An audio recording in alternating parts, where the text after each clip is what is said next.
Kahit gabing-gabi na mga kamotodik, nagbiyahe pa din kami ni Lady Driver pati ni Nathan Toby. Pupunta tayo ngayong gabi doon sa Motodik Mansion para ma-check yung lugar namin doon kung malinis na. Bukas kasi ay doon yung Christmas party namin at magde-decorate pa sila ate. Kaya yan, check namin kung malinis na. Kasi check namin doon yung area kasi bukas magiging Christmas party ng mga trabador. Palabas na nga kami dito sa compound at mamaya-maya lang nakarating na rin kami dito sa Motodik Mansion. Ay, mga kawatan to ah.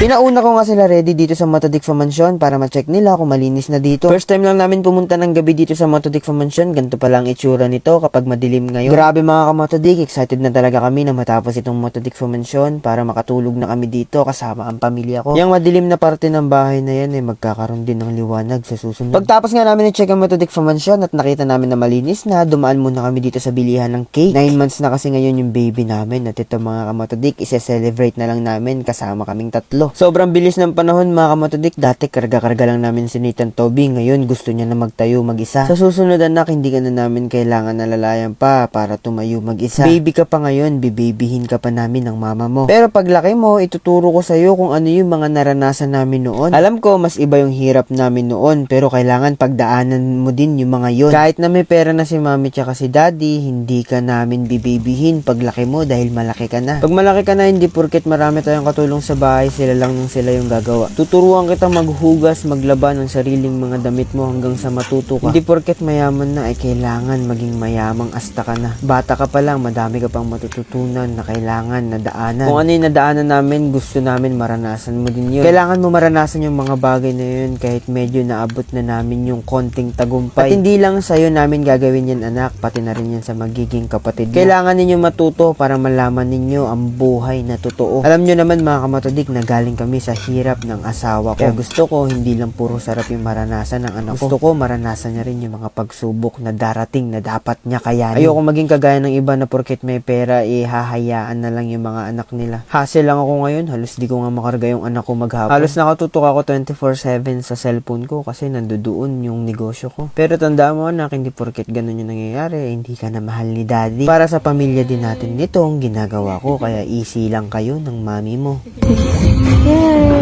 Appear. Appear. Ba. Mama lang mag-appear.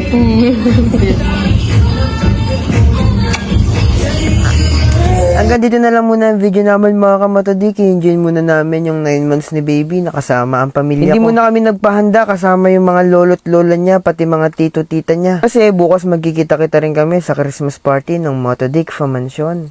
Hi guys! Hi! Babay na yung ano niya. Bye-bye guys! Welcome to my vlog! Marunong na.